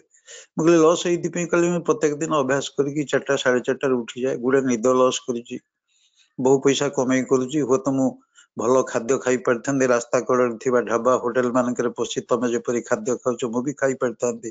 କେଜାଣି କାହିଁକି ଈଶ୍ୱରଙ୍କୁ ଗ୍ରହଣ କରିବାର ଭିତର ଦେଇ ଶରୀର ମାଧ୍ୟମ ଖଳ ଧର୍ମ ସାଧନ ନ୍ୟାୟରେ ଏ ଶରୀରଟାକୁ ବାପା ବୋଉଙ୍କର ଦିଆ ଦାନ ବୋଲି ଗ୍ରହଣ କରି ଖୁବ ଯତ୍ନର ସହିତ ତାକୁ ପାଳନ କରୁଛି। କାରଣ ଶିଶୁ ଠାକୁର କହିଲେ ଶରୀର ଧାରଣ করেছ যখন শরীর ধর্ম মানতে হবে, মেনে করার খাংতি যেখানে সেখানেই তো খাংতি রবে। শরীর যেহেতু ধাରଣ କରିଛ ଶରୀର ନିୟମକୁ ମାନିବା ପାଇଁ ପଡିବ। ଆଉ ଏଇ ନିୟମ ଗୁଡ଼ିକ ପୁରୁଷୋତ୍ତମ ତ କହିଲି ସେ ପରମ ବିଧାତା। যাকে দেখে চলায় তোমার চলন সার্থক হয়ে উলঙ্ঘনে এড়াতে পারো অনেক বিপর্যয়। যার কথা আর ভাবে কর অন্তর বিন্যাস সেই মানুষের ইষ্ট তার কথাতে সন্ন্যাস। ଯାହାକୁ ଦେଖିକି ମଣିଷ ନିଜକୁ ସ୍ଥିର କରି ନବ, ମୁଁ କିପରି କରି ହେବି, କିପରି କରି ଚାଲିବି। ଏଇ ଯୋଉ ଜିନିଷ ଗୁଡିକ ପ୍ରିୟ ପରମତ ଆମ ମାନଙ୍କୁ ବୁଝେଇ ଦେଇଛନ୍ତି। ତେଣୁ ସେ ପିଲାକୁ କିନ୍ତୁ ଗୋଟାଏ ପରେ ଗୋଟାଏ ଲସ୍ କଥା କହିବା ପରେ ଶେଷକୁ ସିଏ କହୁଛି, କହିଲା ସାର୍ ଏଗୁଡାକ ଲସ୍ କେମିତି ଆପଣ ଭାବୁଛନ୍ତି, ଏଗୁଡାକ ତ ପ୍ରଫିଟ ହେଇଛି। ମୁଁ କହିଲି ତା ଯଦି ହୁଏ ତାହେଲେ ଦୀକ୍ଷା ନେବା ଏକାନ୍ତିକ ଭାବରେ ପ୍ରয়োଜନ। କାରଣ ଦୀକ୍ଷା because we have born with many complexes। ପ୍ରତ୍ୟେକ ଏମିତି କୌଣସି ଦୁନିଆର ମଣିଷ ନାହିଁ ଯାହାର କୌଣସି କମ୍ପ୍ଲେକ୍ସ ନାହିଁ। ବୃତ୍ତି ପ୍ରବୃତ୍ତି ଦ୍ୱାରା ମାନେ ପ୍ରତିପଦକ ଆବଦ୍ଧ ହେଇକରି ଦୁନିଆକୁ ଓହ୍ଲେଇକି ଆସିଛେ। ନିଜର ପରିବେଷ୍ଟନରୁ କିଛି ଆହରଣ କରି ସେଇ ଅନୁଯାୟୀ ଆମ ଜୀବନକୁ ଆମେ ଅନୁରଞ୍ଜିତ କରିଛେ। ତେଣୁ ମିନିଙ୍ଗଫୁଲ adjustment of all କମ୍ପ୍ଲେକ୍ସେସ୍ is initiation. ଆଉ କିଛି ନୁହଁ। ଆମର ଏଇ କମ୍ପ୍ଲେକ୍ସ ଗୁଡିକୁ କିପରି ମିନିଙ୍ଗଫୁଲ ଆଡଜଷ୍ଟମେଣ୍ଟ କରାଯିବ, କିପରି ସାର୍ଥକତାର ନିୟୁତ କରାଯିବ, ସେଥିପାଇଁ ତ ଆମେ ମାନେ ପ୍ରାତଃକ ନାମ ଜପ ପରେ ପ୍ରତ୍ୟେକ ଦିନ ମାନେ ପ୍ରାର୍ଥନା କରୁଛେ, ସ୍ୱତ ଅନୁଜ୍ଞା କରୁଛେ, ମୋ କ୍ରୋଧୀ ମୋ ମାନି ମୁଁ ନିରଳସ। ଏଇଗୁଡିକ ମୋ ଜୀବନରୁ ଅପସରି ଯାଉ। ମୁଁ ଗୋଟେ ଭଲ ମଣିଷ ହେବାକୁ ଚାହୁଁଛି, ଜୀବନକୁ ଉପଭୋଗ କରିବାକୁ ଚାହୁଁଛି। ଭାଇ କହୁଥିଲେ ଦୁଃଖର ପରିଭାଷା, ୟାକୁ ଗୋଟେ ସତ୍ସଙ୍ଗର ଆଲୋଚନା। କାରଣ ଶିଶୁ ଠାକୁର କହୁଛନ୍ତି ଦୁଃଖଟା କାହାର ପ୍ରକୃତିଗତ ନୁହେଁ, ତାକୁ ଇଚ୍ଛା କଲେ ହିଁ ତୋଳି ଦିଆଯାଇପାରେ। ଗୋଟେ ହଉଛି ଇଏ ଗୋଟେ ଷ୍ଟେଟ ଅଫ ମାଇଣ୍ଡ। ଏଇ ଦେଖନ୍ତୁ ଜଣେ ଲୋକ ଆକ୍ସିଡେଣ୍ଟରେ ମରିଯାଇଛି, ତାର ପ୍ରିୟ ପରିଜନ ମାନେ ଛିଡା ହେଇକି କାନ୍ଦୁଛନ୍ତି, ଆମକୁ କିନ୍ତୁ କାନ୍ଦ ସେତେ ଲାଗୁନାହିଁ, ଆମର ଟିକେ କଷ୍ଟ ହେଇଛି। କାହିଁକି? ସେପରି ଭାବରେ ଆମେ ମାନେ ଭାବାୟିତ ହେଇ ଉଠି ପାରୁନେ। ଶିଶୁ ଠାକୁର କହିଲେ ଭାବି ସେତେ ନା କଲେ ଭାବ ଅଭାବ କିସେରେ ଯାଏ, ଡାଇନି ଅଭାବ ନାନା ଧାଞ୍ଚେ ରକ୍ତ ଚୁଷେ ଖାଏ। ଭାବି ସହିତ ଯିଏ ଭାବ ଲଗେଇ ଦେଲା ତାର ଆଉ ଅଭାବ ବୋଲି ଜିନିଷ ରହିବ ନାହିଁ। ଆମେ ମାନେ କହୁଥିଲେ ଅଭାବେ ସ୍ୱଭାବ ନଷ୍ଟ। ଏସବୁ ଠାକୁରଙ୍କ ପାଖକୁ ଆସିଲା ପରେ ସମସ୍ତ କନସେପ୍ଟର ଏକ ନବୀନ ଦିଗନ୍ତକୁ ସେ ଉନ୍ମୋଚନ କରିଛନ୍ତି। ଠାକୁର କହୁଛନ୍ତି ସ୍ୱଭାବ ଦୋଷ ହିଁ ଅଭାବ ଘଟେ, ସତ୍କ୍ରିୟତା ବିଭବ ବଟେ। ସ୍ୱଭାବ ଦୋଷେ ଅଭାବ ନଷ୍ଟ, ଏଇଟା କିନ୍ତୁ ଖାଣ୍ଟି ସ୍ପଷ୍ଟ। ଛୋଟିଆ ଛୋଟିଆ ଜିନିଷ ମାର୍ମିକ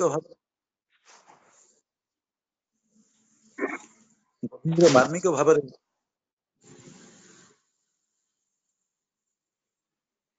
ଆମମାନଙ୍କ ନିକଟରେ ଉପସ୍ଥାପନ କରିଛନ୍ତି। ଭାଇ ଯିଏ ମଝିରେ ମଝିରେ ଅନମ୍ୟୁଟ କରିଦଉଛି ନା, ଆପଣ ଜାଣିବା ଦରକାର ମୁଁ ଠାକୁରଙ୍କ ମୁହଁକୁ ଚାହିଁ କରି ହିଁ କଥା ଗୁଡିକ କହୁଛି। ଟିକେ ଯଦି ଡିଷ୍ଟର୍ବାନ୍ସ ହେଇଯାଏ କଥାର କ୍ଷୟ କଟିଯାଏ। ତେଣୁ ଆପଣମାନେ ସତର୍କ ରହିବେ। ଏ ସମୟରେ ଯେପରି ଟେଲିଫୋନ କାହାର ନ ଆସେ ତାକୁ ରେସ୍ପଣ୍ଡ କରିବେ ନାହିଁ ଏବଂ ମଝି ତାର ଯେ ସୁଇଚଟା ଯେପରି ହୁଏ ପ୍ରତି ଧ୍ୟାନ ଦେବେ। ବର୍ତ୍ତମାନ କଲର 115 ଅର୍ଗାନାଇଜର ଯିଏ ତାଙ୍କରି ପାଖରେ ଚଟକିଣି ପହଞ୍ଚିବେ, କାଢିଦେବେ ତାଙ୍କୁ, କାରଣ ତାଙ୍କର ସତ୍ସଙ୍ଗ ଶୁଣିବାର ଇଚ୍ଛା ହିଁ ନାହିଁ।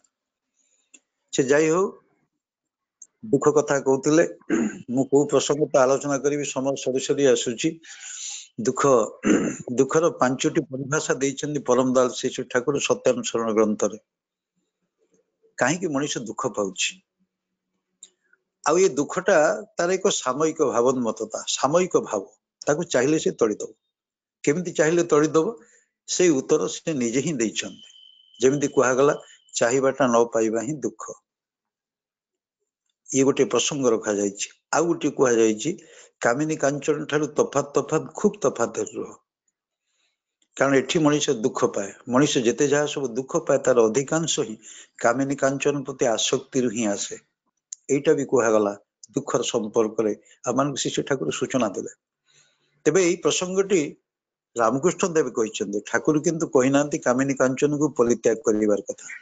ଠାକୁରଙ୍କର ଚିନ୍ତା କିନ୍ତୁ ଭିନ୍ନ। ଠାକୁର କହୁଛନ୍ତି, କାମିନୀ କାଞ୍ଚନ ନୟରେ ଦୋଷରେ ପ୍ରେଷ୍ଟ ସ୍ୱାର୍ଥୀ ଯଦି হয়, ପ୍ରେଷ୍ଟ ସ୍ୱାର୍ଥେ ଆଣିଲେ ବ୍ୟାଘାତ ତ୍ୟାଗ କି ତାର ଉଚିତ ନয়। ଏଠି ପ୍ରେଷ୍ଟ ଶବ୍ଦ ଲାଗିଛି। ଇଷ୍ଟ ଆଉ ପ୍ରେଷ୍ଟଙ୍କ ଭିତରେ ଡିଫରେନ୍ସ ଅଛି ସାହିତ୍ୟିକ ଦୃଷ୍ଟିକୋଣରୁ। 147 ଇଷ୍ଟ ହଉଛି ଇଷ୍ଟ ଧାତୁର ଅଛି, ଯିଏ ଆଧିପତ୍ୟ ବିସ୍ତାର କରନ୍ତି ଆମ ଉପରେ। ଆଉ ଉପସର୍ଗ ଧା ଧାତୁ ପା ଧାତୁ। ଇଷ୍ଟ ଯେତେବେଳେ ପ୍ରିୟ ହେଇ ଉଠିବେ ସେତେବେଳେ ସେ ହେଇ ଉଠିବେ ପ୍ରେଷ୍ଟ। ଅର୍ଥାତ ଇଷ୍ଟଙ୍କୁ ପ୍ରିୟ କରି ନେଇ ଚାଲିବାର ଭିତରେ ସେ ପ୍ରେଷ୍ଟ ହୁଅନ୍ତି। ଠାକୁର ସମାଧାନ ଦେଲେ, ପ୍ରେଷ୍ଟ ନିର୍ଦ୍ଦେଶ ତାଙ୍କ ଅର୍ଥାତ ପ୍ରେଷ୍ଟଙ୍କୁ ପରିପୂର୍ଣ୍ଣ କରି ଚାଲିବାର ଭିତରେ ସିଏ ଯେତେବେଳେ ଆମର ପ୍ରିୟ ହେଇ ଉଠିବେ, ପ୍ରେଷ୍ଟ ହେଇ ଉଠିବେ, ସେତେବେଳେ କାମିନୀ କାଞ୍ଚନ ଆଉ ଦୋଷାବହ ନୁହେଁ ଯଦି ସେମାନେ ପ୍ରେଷ୍ଟ ସ୍ୱାର୍ଥରେ ସହାୟତା କରନ୍ତି। ଦେଖନ୍ତୁ ପ୍ରତ୍ୟେକ ଜିନିଷର କିପରି ନବୀନ ପରିଭାଷା ଦେଇଛନ୍ତି ପ୍ରିୟ ପରମ ପୁରୁଷ। ଚାହିଁବାଟା ନ ପାଇବା ହିଁ ଦୁଃଖ। ଏଇଠି ପାଠ ପଢିଛୁ ଯେତେବେଳେ ସେଇ ସମ୍ପର୍କିତ କଥାଟି ଆସେ। ଇକୋନୋମିକ୍ସରେ ଆମେ ପଢିଥିଲୁ, human wants are all limited, a particular want is satiable. ମଣିଷର ଚାହିଦା ଅନନ୍ତ। ଆପଣ ଦେଖିବେ, the need can be fulfilled, the need of a man can be fulfilled, but the desire cannot be fulfilled. ଚାହିଦା ଆପଣଙ୍କର ଯାହା ଯାହା ପ୍ରয়োଜନ ତାକୁ ପୂର୍ଣ୍ଣ କରିହବ, କିନ୍ତୁ ଡିଜାୟାରକୁ, ଚାହିଦାକୁ ପରିପୂର୍ଣ୍ଣ କରିହେବା ଭାରି କଷ୍ଟକର ବ୍ୟାପାର। ଶ୍ରୀ ଠାକୁର ସେଇଥିପାଇଁ ବୋଧହୁଏ କହିଲେ, ଚାହିଁବାଟା ନ ପାଇବା ହିଁ ଦୁଃଖ। ଖ୍ରୀଷ୍ଟପୂର୍ବ 564ରେ ବୁଦ୍ଧଦେବଙ୍କର ଯେତେବେଳେ ଆଗମନ ହେଇଥିଲା, ଧଳାବତରଣ ହେଇଥିଲା, ସେତେବେଳେ ସିଏ କିନ୍ତୁ ତତ୍କାଳୀନ ସମୟକୁ ଲକ୍ଷ୍ୟ କରିକି କହିଥିଲେ, ଏ ସଂସାର ଦୁଃଖମୟ, କାମନାର ବିନାଶରେ ଦୁଃଖର ବିନାଶ। ଏ କଥାଟାକୁ ମୋ ମନ ଭିତରେ ବହୁତ ଦିନ ଧରି ଗଭୀର ଭାବରେ ରେଖାପାତ କରିଥିଲା। ସତରେ କଣ ଆମେ ମଣିଷ ଭାବରେ ଆମର କାମନା ବାସନାକୁ ପରିତ୍ୟାଗ କରିପାରିବୁ? ବୋଧହୁଏ ନୁହେଁ।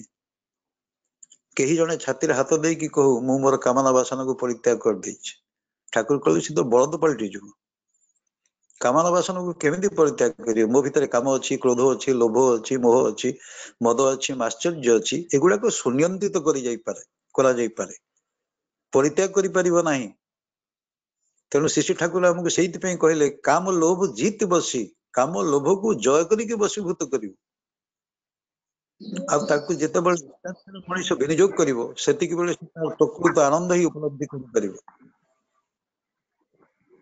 ଇଏ ହଉଛି ଜୀବନର ଭୂବ ଦର୍ଶନ। ତେବେ ଭାଇ ଯେ ସୁଖ ଶାନ୍ତି ଆନନ୍ଦ କଥା କହୁଥିଲେ, ମୁଁ ତ ବାସ୍ତବିକ ସମୟ ହେଇଯାଉଛି। ସୁଖ ହଉଛି, ଯଦି ପଚରାଯାଏ ସୁଖ ଶାନ୍ତି ଆନନ୍ଦ ତିନିଟା ଜିନିଷର ବାସ୍ତବିକ ଅର୍ଥ କଣ? ମଣିଷ ସୁଖ ପ୍ରାପ୍ତ ହୁଏ ତାର ଇନ୍ଦ୍ରିୟ ମାଧ୍ୟମରେ। ଏଟା ମନେ ରଖିବେ।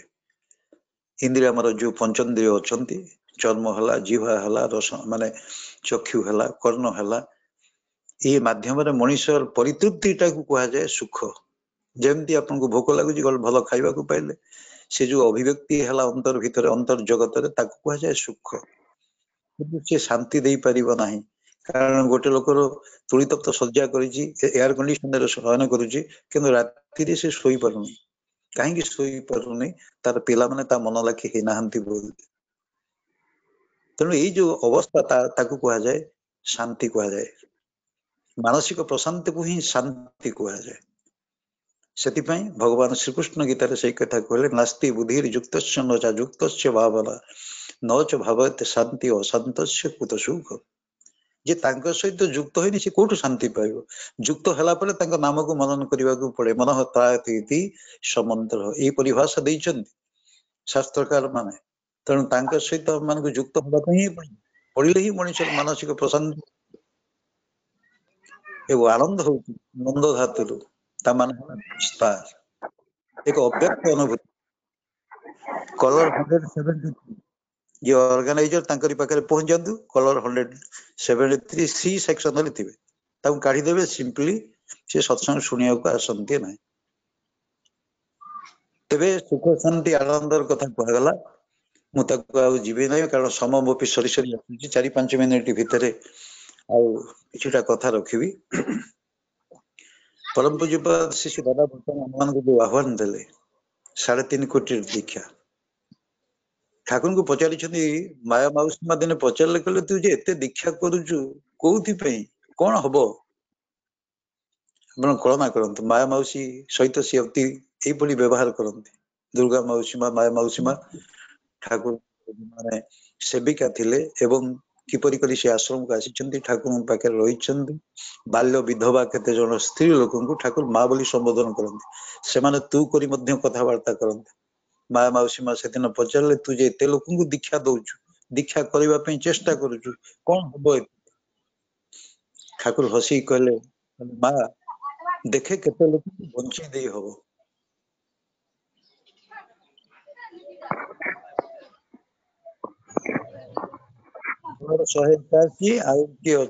देखते मुझे सार दौचे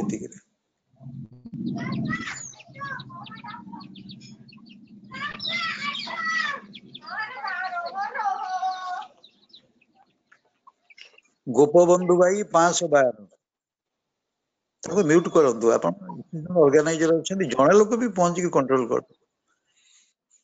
सेमान को कहतो सत्संग न आसबाटा ही भल कारण से अनम्यूट हो जाउची माने से जानि पड़ु नांती तेणु कहीं आम 200-250 लोक व्यतिक्रम दुष्ट करिबा से जा हो मते भूल बुझिबे नै कारण आमे माने जे ठाकुर को सामने रे मोबाइल को धरि कि ठाकुर कथा कहूछु ये तथाकथित कोनसी पांडित्यपूर्ण अभिव्यक्ति नुहे एटा अंगे निभेथिबा केते गुडी कथा ए 3-4 दिन तळे 4-5 दिन तळे पूज्यपाद दादा टेलीफोन करथिले विनायक दांगु टेलीफोन करके पचारे कहले तांको पचार से केमती गौर भाई माध्यम रे कहले केमती सब अछंती ना मैं भल अच्छु किंतु मन रे कष्ट एई परि एक महामारी समय रे आमे आपन पाखु को जाई परनु आपन को जन्मदिन रे आपन को सामने रे आमे छिड़ा ही परनु दादा से दिन से कथा कहले मोर भी से दुख अछि किंतु तमे माने वर्तमान परिप्रेक्षी रे तमे माने लागि उठ तमे माने ठाकुरकर काम रे कर्मयोग्य निज को शामिल ए जो इष्टि माने प्रातःहिक कर्मयोग्य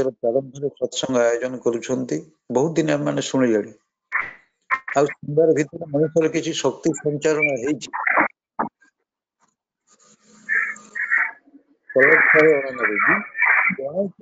सेक्शन रुहंतु खाली देखंतु से अनम्यूट कला माने काढी देबे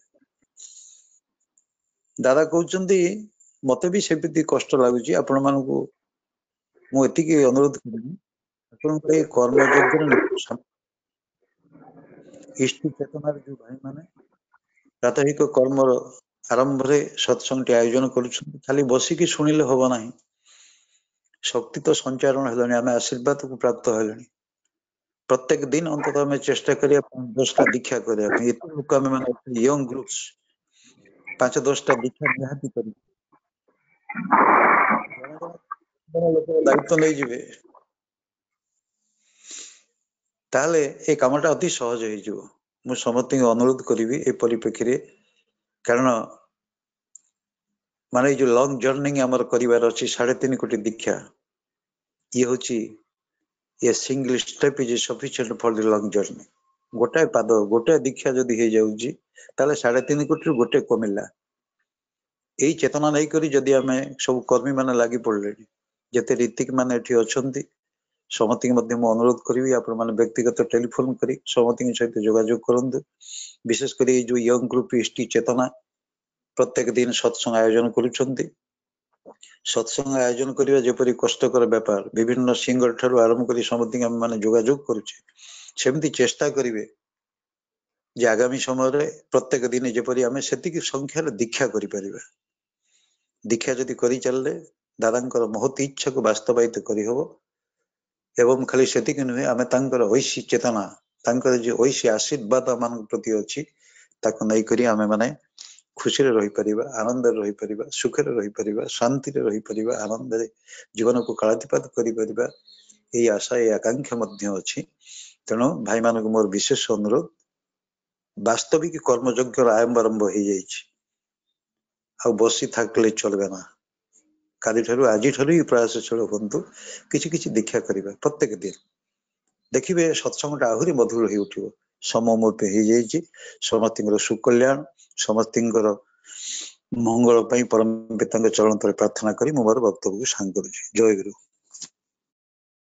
ଜୟ ଗୁରୁ ଦାଦା। ଆପଣ ଯେ ଆପଣଙ୍କର ଅନୁଷ୍ଠାନ ସେପଟରେ ଆପଣଙ୍କ ଆୟୋଜନରେ ସତ୍ସଙ୍ଗ ଚାଲିଥିବା ସମୟରେ ଆପଣ ଯେ ଆମକୁ ବହୁମୂଲ୍ୟ ସମୟ ଦେଇ ପ୍ରିୟ ପରମଙ୍କର ଅତି ସୁନ୍ଦର ସୁନ୍ଦର ଯାଜନ ମହାନ ପାଖରେ ତୋଳି ରଖିଲେ, ପ୍ରେରଣାଦାୟକ କଥା ବି ତୋଳି ରଖିଲେ। ପ୍ରତି ପ୍ରତ୍ୟେକ ପାଖରେ ଆପଣ ଯୋଉ ଆହ୍ୱାନ ରଖିଲେ, ପ୍ରଧାନ ଆଚାର୍ଯ୍ୟ ପର ପୂଜ୍ୟପାଦ ଶ୍ରୀ ଦାଦାଙ୍କର ଇଚ୍ଛା ପ୍ରତି ପ୍ରତ୍ୟେକ ସେ ପ୍ରତି ଯତ୍ନଶୀଳ ହେବା ନିତାନ୍ତ ପ୍ରয়োଜନ। ଇତି ଅବସରରେ ଆପଣଙ୍କ ଦୀର୍ଘ ସୁସ୍ଥ ସୁସ୍ଥ ନିରୋଗ ଜୀବନ ପାଇଁ ପରମ ପିତାଙ୍କ ପାଖରେ ପ୍ରାର୍ଥନା ଜଣାଏ। ଜୟ ଗୁରୁ ଦାଦା। ଆସନ୍ତାକାଲି ସତ୍ସଙ୍ଗ ସମ୍ବନ୍ଧରେ ସମ୍ୟକ ସୂଚନା ଆପଣ ମାନଙ୍କର କହି ରଖେ। ଆସନ୍ତାକାଲି ଠିକ ଏହି ସମୟରେ ଅନୁଷ୍ଠିତ ଅନଲାଇନ ସତ୍ସଙ୍ଗରେ ସାମାନ୍ୟ ଭିନ୍ନ ଧରଣର ଆମେ କରିବାକୁ ଯାଉଛୁ। ତାହା ହେଲା ଇଞ୍ଜିନିୟର୍ସ ମିଟ୍। ସମସ୍ତ ଇଞ୍ଜିନିୟର ଦାଦା ଓ ଭାଇମାନଙ୍କ ସହଯୋଗିତାରେ ସେ ସତ୍ସଙ୍ଗଟି ଅନୁଷ୍ଠିତ ହେବ। ସେଥିରେ ମୁଖ୍ୟ ଆଲୋଚକ ଭାବେ ଇଞ୍ଜିନିୟର କୁମୁଦ ଚନ୍ଦ୍ର ପ୍ରଧାନ ଦାଦା ସହପ୍ରତି ରୀତିକ ସତ୍ସଙ୍ଗ ବିହାର 8 ମଲ୍ଲିକ ଇନଚାର୍ଜ ସେ ଆମମାନଙ୍କ ପାଖରେ ଯୁକ୍ତ ରହିବେ। ଆପଣମାନେ ବହୁ ଭାବରେ ଯୋଗଦାନ କରିବାକୁ ନିବେଦନ କରି ରଖୁ। ଆଜିର କିଛି ଅନଲାଇନ ସତ୍ସଙ୍ଗ ସମ୍ବନ୍ଧରେ ଆପଣମାନଙ୍କ ପାଖରେ ଘୋଷଣା କରି ରଖେ। ସନ୍ଧ୍ୟା 6:30 ସମୟରେ ଉମରକୋଟ ନବରଙ୍ଗପୁରରେ ୱିକଲି ସତ୍ସଙ୍ଗ ଅନୁଷ୍ଠିତ ହେବ। ବରେଣ୍ୟ ଯାଜକ କର୍ମୀ ଚତୁର୍ଭୁଜ ସାହୁ ଭାଇ ନିବେଦନ କରିଛନ୍ତି। 6:30 ସମୟରେ ଆମମାନଙ୍କର ଅତି ଆପଣାର ସତ୍ସଙ୍ଗର ବରେଣ୍ୟ ଅଧ୍ୟଯୁଗ କର୍ମୀ ଦୈତାରୀ ସାହେବଙ୍କର କନିଷ୍ଠ ପୁତ୍ରର ବିବାହ ଉପଲକ୍ଷେ ଆଞ୍ଚଳିକ ସତ୍ସଙ୍ଗ କେନ୍ଦ୍ର ଛତିଆ ଏବଂ ସତ୍ସଙ୍ଗ ବିହାର ଚଣ୍ଡିଖୋଲ ଆଇଡିରେ ଆଜି ସନ୍ଧ୍ୟା 6:30 ସମୟରେ ସତ୍ସଙ୍ଗ ଅନୁଷ୍ଠିତ ହେବ। ନିବେଦନ କରିଛନ୍ତି ଯୋଗଦାନ କରିବା ପାଇଁ। ସନ୍ଧ୍ୟା 7ଟା ସମୟରେ ସତ୍ସଙ୍ଗ ବିହାର ଢେଙ୍କାନାଳ ଏବଂ ସତ୍ସଙ୍ଗ ବିହାର କେନ୍ଦ୍ରାପଡ଼ା ଆନୁକୂଲ୍ୟରେ ପ୍ରତିଦିନ ଭଳି ଅନଲାଇନ ସତ୍ସଙ୍ଗ ଅନୁଷ୍ଠିତ ହେବ। ବହୁ ଭାବରେ ଯୋଗଦାନ କରିବାକୁ ନିବେଦନ କରାଯାଇଛି। ସନ୍ଧ୍ୟା 7ଟା ସମୟରେ ସତ୍ସଙ୍ଗ ବିହାର ଆଳି ଆନୁକୂଲ୍ୟରେ ଅନୁଷ୍ଠିତ ଅନଲାଇନ ସତ୍ସଙ୍ଗରେ ମୁଖ୍ୟ ଆଲୋଚକ ଭାବେ ସତ୍ସଙ୍ଗର ପ୍ରବୀଣ କର୍ମୀ ଇଞ୍ଜିନିୟର ସନାତନ ନାୟକ ଦାଦା ଯୋଗଦାନ କରିବେ। ବହୁ ଭାବରେ ଯୋଗଦାନ କରିବାକୁ ନିବେଦନ କରାଯାଇଛି ଆଳି ସତ୍ସଙ୍ଗ ବିହାର ତରଫରୁ। ଏବଂ ସନ୍ଧ୍ୟା 7 ଘଟିକା ସମୟରେ BBNTCK ଆନୁକୂଲ୍ୟରେ ଆଜି 100 ଦିନ ପହଞ୍ଚିଛି। ସେହି 100 ଦିନ ଅବସରରେ ଆଜି ମୁଖ୍ୟ ଆଲୋଚକ ଭାବରେ ରହିବେ ପୂଜ୍ୟ ଡକ୍ଟର ବିନାୟକ ଦାଦା ପ୍ରତି ରୀତିକ ସତ୍ସଙ୍ଗ ଏବଂ ସେହି BBNTCK ଆନୁକୂଲ୍ୟରେ ସମସ୍ତ ଦାଦାମାନେ ଓ ଭାଇମାନଙ୍କ ଉଦ୍ୟମରେ ଆଜି ସେମାନେ ସ୍ଥିର କରିଛନ୍ତି, ଲାଗି ପଡ଼ିଛନ୍ତି ଯେମିତି ସୋସିଆଲ ଡିଷ୍ଟାନ୍ସିଂ ମେଣ୍ଟେନ କରି ଆଜି 100 ଦୀକ୍ଷା ଏବଂ କିଛି ସୁସ୍ଥୟନୀ କରିବା ପାଇଁ ଲାଗିଛନ୍ତି। ତେଣୁକରି ବହୁ ଭାବରେ ଯୋଗଦାନ କରିବାକୁ ସତ୍ସଙ୍ଗ ବିହାର ନାଚୁଣୀର ଇନଚାର୍ଜ ଶ୍ରୀଯୁକ୍ତ ଗତିକୃଷ୍ଣ ଉତ୍ତର କବାଟ ଦାଦା ବହୁ ଭାବରେ ନିବେଦନ କରିଛନ୍ତି। ଆଜିର ଥିଲା ଅନଲାଇନ ସତ୍ସଙ୍ଗ ସମ୍ବନ୍ଧରେ କିଛିଟି ଘୋଷଣା। ବର୍ତ୍ତମାନ ପାଇଁ ସତ୍ସଙ୍ଗରେ ଧ୍ୱନି ଦେଇ ସତ୍ସଙ୍ଗ ସାଙ୍ଗ କରିବା ପାଇଁ ଆମମାନଙ୍କର ଅତି ଆପଣାର ଇଷ୍ଟାନୁରାଗୀ ଗୁରୁ ଭ୍ରାତା ମୀନକେତନ ନାୟକ ଭାଇ ରାଜକନିକାଙ୍କୁ ନିବେଦନ କରେ ଏବଂ ଅନ୍ୟମାନେ ମ୍ୟୁଟ ରଖିବାକୁ ନିବେଦନ କରି ରଖେ।